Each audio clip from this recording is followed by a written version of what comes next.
Lu mikirannya mental health mulu, makanya karir lu di situ-situ aja. Nah itu lu bisa ngaca dari komen-komen lu. McLaren lu warna apa, bos? Pizza cheeseburger. Kita ini lucu banget sumpah. Ada komedian bikin show stand up, bahas isu sosial, bahas politik, malah mau dipolisikan karena dianggap memecah belah. Sabar aja, Bu. Sabar aja ya? Iya, sabar aja. Sabar enggak juga? Iya ya. Enggak enak. Habis duit ya. Habis kita.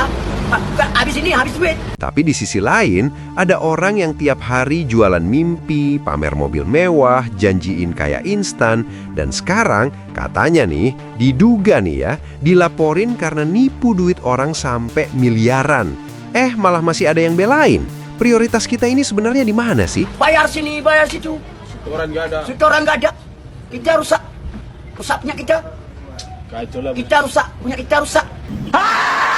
Oke, mari kita bahas si raja kripto yang lagi rame, Timothy Ronald. Kabarnya nih, dia baru aja dilaporin ke Polda Metro Jaya. Dugaan penipuan investasi kripto, bro.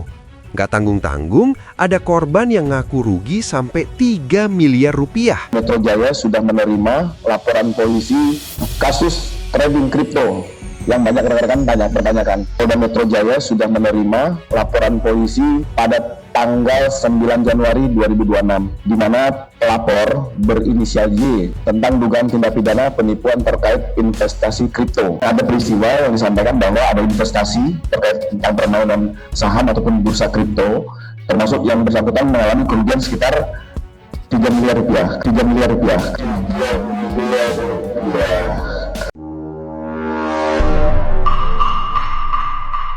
Katanya, modusnya itu janjiin keuntungan sampai 500%. 500%. Gila nggak? Itu investasi apa pesugihan? No, God, please, no, no, no. Tadinya gue pikir si Timothy Ronald ini ternyata ada lagi temennya gitu kan, yang lebih parah lagi, halusinasinya terlalu tinggi. Udah ya, gue udah jelasin ke kalian semuanya, orang yang benar-benar real orang kaya itu adalah dilihat dari SPT tahunannya.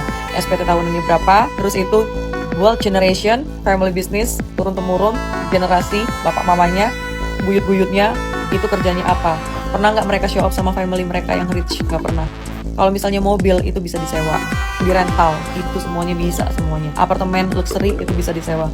Mereka tuh cuman kayak, apa ya dibilang, influencer kripto ini, itu digaji 30-20 per bulan untuk mendapatkan keuntungan, nanti mereka dapat komisi. Bos besarnya siapa? Kita nggak pernah tahu, gue juga nggak pernah tahu siapa pemilik kripto yang sebenarnya, karena nggak ada perusahaannya. Bahkan kalau lu nanam pohon duit di belakang rumah pun nggak bakal secepat itu tumbuhnya. Tapi ya itu masalahnya, kita ini terlalu gampang silau sama flexing. Begitu lihat orang muda, jas rapi, jam tangan harga rumah, ngomongnya pantesan lo miskin, kita langsung percaya gitu aja tanpa check and recheck. Lu mikirannya mental health mulu, makanya karir lu di situ-situ aja. Nah itu lu bisa ngaca dari komen-komen lu. McLaren lu warna apa, bos?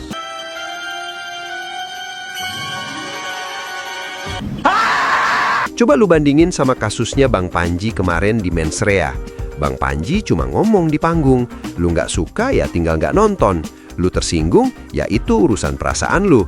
Dicari pilot, syarat sholatnya nggak pernah bolong. Panik nggak lo?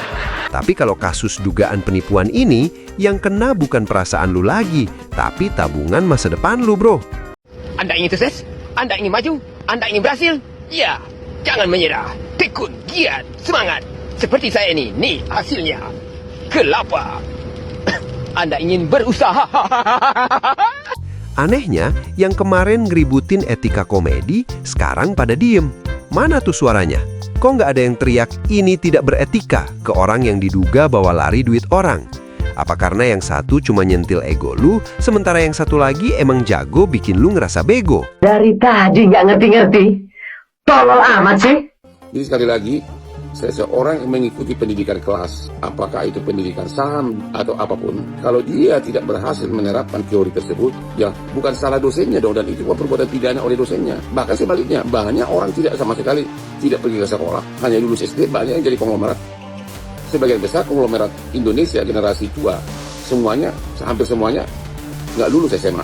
Jadi sekali lagi, kalau ada murid yang tidak sukses menerapkan teori-teori di kursus atau di training, sehingga dia tidak untung dalam suatu transaksi, misalnya transaksi saham atau transaksi Bitcoin, itu bukan suatu perbuatan pidana oleh dosennya.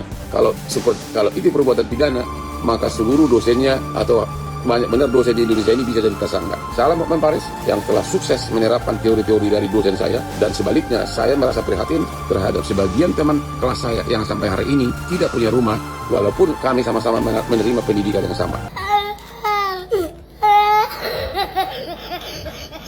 Ingat ya, ini masih dugaan.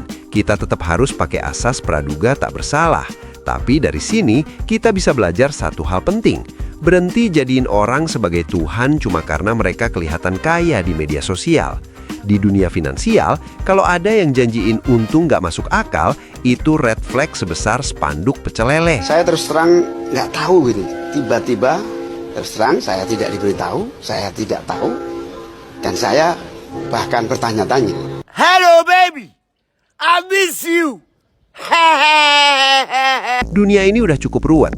Jangan lu tambah ruwet dengan cara nitipin duit ke orang yang cuma pinter ngomong.